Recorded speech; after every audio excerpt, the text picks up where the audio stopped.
This isn't just a story about music. It's about courage, about second chances, and about how the most beautiful talent often hides behind the most unassuming faces. When a humble woman stepped into a world ruled by prestige and pride, even, the maestro didn't expect what would happen next, but what unfolded on that stage. It left an entire hall speechless. Asterisk, asterisk, Carol Peterson stood outside a small coffee shop, her eyes fixed on a glossy poster taped to the window. The announcement read, "Open auditions, all welcome," the golden letters shimmering under the image of a grand piano. She was 38, with rough hands from years of hard work, and a faded blue dress that had seen better days hardly. The image of someone fit for a concert stage. "Are you seriously thinking about trying out?" her friend, Janet, asked, nervously stirring her coffee. Carol didn't answer right away. She simply traced imaginary piano keys on the table, lost in thought. "I've been teaching piano to kids for over 15 years, Janet. But ever since the school closed, ... Her voice trailed off, eyes watching the rising steam from her cup like it carried the fragments of forgotten dreams. "Maybe it's time I stop playing it safe." A memory washed over her Sunday mornings at St. Mary's Church, her tiny fingers barely reaching the pedals while she filled the sanctuary with music that moved grown men to tears. Back then, everything felt possible. College had been a blur of scholarship struggles, late-night practices, and professors who once believed she had something special. But life got in the way. Student debt, a sick mother, bills, so many bills. Dreams don't wait when real life knocks on the door. "You were always the most gifted person I knew," Janet said softly. "Remember our senior recital? You had that auditorium in tears." "That was a lifetime ago," Carol replied. 20 years of teaching scales to students who barely paid attention, of playing background music at weddings, of locking away her talent like a secret only she remembered. Her gaze returned to the glowing poster. "What's the worst that could happen?" she said. But in her heart, something had already stirred. A forgotten fire had been lit. The concert hall's marble entrance felt like a palace. Chandeliers sparkled above, portraits of old composers lined the walls. And Carol's reflection on the floor felt misplaced like a sparrow among swans. "Name?" the receptionist asked, her voice sharp and formal. "Carol Peterson. Experience. I taught piano for 15 years. Professional performance experience." The question lingered like an insult. Carol thought of church hymns, school recitals, and faces moved by her music. "Community performances," she finally said. The receptionist scribbled on a clipboard without looking up. "Maestro Ashworth is extremely selective. He's trained in Europe and worked with top orchestras. He expects a very high standard." Each word chipped away at Carol's confidence, or around her. Other hopefuls floated by elegantly dressed, exuding self-assurance. One young man bragged about performing at a renowned music festival. A woman talked about her conservatory training. Carol clutched her audition number 47 and headed toward the green room. Inside, the atmosphere was thick with nerves.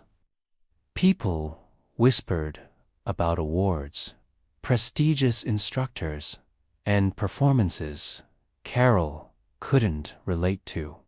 She sat quietly in a corner, closed her eyes, and silently played through the piece she'd chosen, Debussy's Clair de Lune. It was the lullaby of her childhood, the song her grandmother used to hum while kneading dough. In the kitchen, "Are you auditioning?" A voice interrupted. It was the young man from the lobby. Yes, he glanced at her attire, clearly surprised. "Well, good luck." It's competitive. Meant no harm, but the condescension was clear. Carol felt her cheeks warm. But beneath the embarrassment, something stronger sparked. "Thanks," she replied quietly, and her hands stopped shaking. Number 47, Carol stepped onto the vast stage. The sea of velvet seats stretched endlessly, mostly empty except for the panel of judges. The center sat Maestro Vincent Ashworth, a man who exuded refinement, silver-haired, sharpened, immaculately dressed. "State your name and experience," he commanded. "Carol Peterson. I taught piano at Roosevelt Elementary for 15 years. He let out a faint chuckle. "Elementary school." He turned to his fellow judges with a smirk. "And what will you be performing?" "Debussy's Clair de Lune." Ashworth's eyebrows rose. "Ah, Debussy. One of the most intricate and emotionally subtle pieces in all of Impressionism." He paused, scanning his notes. "Miss Peterson, do you truly believe that playing Mary Had a Little Lamb for children prepares you for a piece like this?" The sting of his words hit her hard, but Carol remembered all the lives she'd touched, the kids who found joy in music, the churchgoers who found solace in her notes. "I believe music speaks through those who let it," she said softly. Ashworth's expression turned mocking. "How quaint. Let's see what your elementary education has taught you." She approached the grand piano. The keys gleamed like silent sentinels. She placed her fingers above them and closed her eyes. She could almost hear her grandmother whispering, "Music isn't about proving yourself. It's about painting moonbeams with your fingers." She played. Asterisk, the first notes flowed like moonlight. Her fingers danced gently, each key a brushstroke. It wasn't about technical perfection, it was about truth, emotion, beauty. Maestro Ashworth's smug posture shifted. His arms unfolded. He leaned in. Even the second judge, who had been grading papers, looked up, her pen now still. Carol wasn't just playing. She was telling a story, one of longing, memory, and grace. Her connection to the piece wasn't academic. It was spiritual. Her tempo breathed.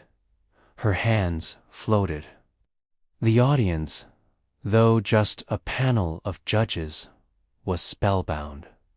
When she finished, the final note hovered in the air like mist.